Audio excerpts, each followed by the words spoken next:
ఇవాళ వచ్చేసి మనం జర్మనీ గురించి మాట్లాడుకుందాం. జర్మనీ వాడు చైనా వాడు మాటలని అర్జున్ మార్క్ 1కి, మార్క్ 2కి, మార్క్ 3కి వాడు ఇంజన్లో ఈయకుండా ఆపేశాడు. ఆపేసి వాడు ఏమంటాడంటే, ఏమండి మేము మీకు 4 సంవత్సరాల దాకా మేము ఆ ఇంజన్లో మేము నీకు సప్లై చేయలేము అని చెప్పేసి జర్మనీ చెబుతుంది. సరే మనోళ్ళు, సరే నువ్వు 4 సంవత్సరాల దాకా ఇలేని అంటున్నావు కదా, మేము అప్పుడు దాకా మేమేలా ఆగాము, మేము అర్జున్ మార్క్ 1కి, మార్క్ 2కి, మార్క్ 3కి మేము సరే వేరే ఎక్కడ తెచ్చుకుంటాం అని చెప్పేసి మనం అమెరికా నుంచి ట్యాంకర్లకి ఇంజన్లో తెచ్చుకుంటున్నాం. మనం జర్మనీ వాడు ఏమనుకున్నాడంటే, మనం ఇంజన్లు ఇవ్వకుండా ఉంటే వాడు ట్యాంకర్లు, భారత్ ట్యాంకర్లు ఎలా తయారు చేస్తుందని చెప్పేసి జర్మనీ వాడు అనుకున్నాడు. అయితే మనం అమెరికా నుంచి తెచ్చుకొని మనం అర్జున్ మార్క్ 1కి బిగిస్తున్నాం. వాడు ఇప్పుడేమో కూడా మనం ఇంజన్లు అయిపోయినా భారత్ ఏదో రకంగా ట్యాంకర్లను అయితే నడిపిస్తుంది, ఇంజన్లు తెప్పించుకుంటుంది అని చెప్పేసి ఇప్పుడు జర్మనీ ఏమంటుందంటే, లేదు లేదండి మార్క్ 2కి మేము ఇస్తాము ఇంజన్లు అని చెప్పేసి అంది.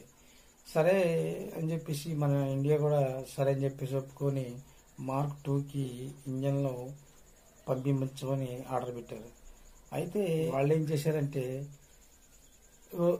పంపించలేదు అనకుండా ఒక 20 ఇంజన్లో 30 ఇంజన్లో పంపించి, లేదండి మేము పంపించలేము అని చెప్పేసి జర్మనీ చెప్పింది.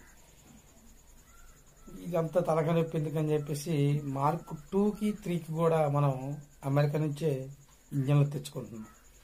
దీన్ని బట్టి మనకు అర్థమైంది ఏంటంటే, జర్మనీ అనేది కూడా ఒక నమ్మక ద్రోహమైన దేశమే.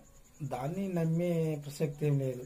ఎందుకంటే జర్మనీ చైనా వాడికి ప్రతి ఒక్క మోటార్ పంపించేది జర్మనీ. ఆ చైనా వాడి మాటలనేసి మనకి మోటార్లు ఆపేసింది.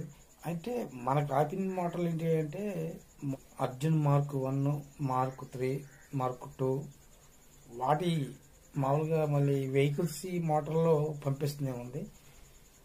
ఇప్పుడు ఇండియా ఆలోచిస్తుందంటే, హైదరాబాద్లో ఉన్న డిఆర్డిఓకి మీరే తయారు చేయండి, మనం ఎవరికాడో ఆధారపడటం ఏంటి, మనకు అవసరం వచ్చినప్పుడు వీళ్ళు ఇస్తారని మనకి గ్యారెంటీ లేదు.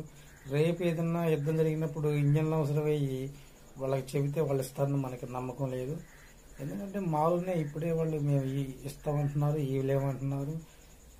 సరైన కారణం చెప్పకుండా 4 సంవత్సరాలు మేము ఇంజన్లు వేయలేమని చెబుతున్నారు. అందుకే మనం అమెరికా వాడిని కూడా నమ్మేది కాదు. వాడు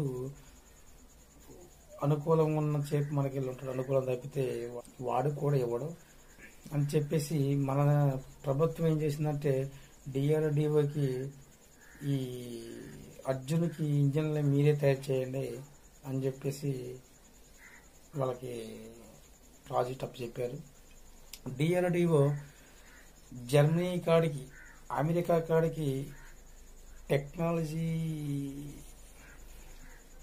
సాఫ్ట్వేర్ ఇంకా అభివృద్ధి చేసి మోటార్లు వాళ్ళు తయారు చేస్తున్నారు. ఒక్కసారి ఒక్క మోటార్ సెట్ అయిందంటే ఇక ఇండియా ట్యాంకర్లు ఆపటం ఎవడి వల్ల కాదు. మనకి రాజస్థాన్లో ఎడారి ఉంది. ఆ ఎడారిలో నడవటానికి ఈ అర్జున ట్యాంకర్లే వాలుగా ఉంటాయి.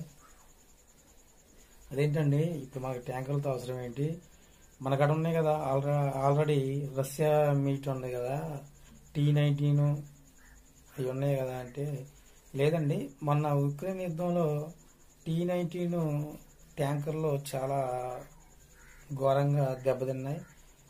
మన ప్రభుత్వం ఏం ఆలోచిస్తుందంటే, ఇది చెప్పినంత క్వాలిటీ లేదని చెప్పేసి ఆ T-19ని ప్రజెంట్ వర్క్ కండిషన్లో ఉన్నాయి, కాకపోతే అవి తీసి పక్కన పెట్టి మన సొంత అర్జున, వజ్ర మన సొంత తయారు చేయాలని చెప్పేసి మన ప్రభుత్వం ఆలోచించింది.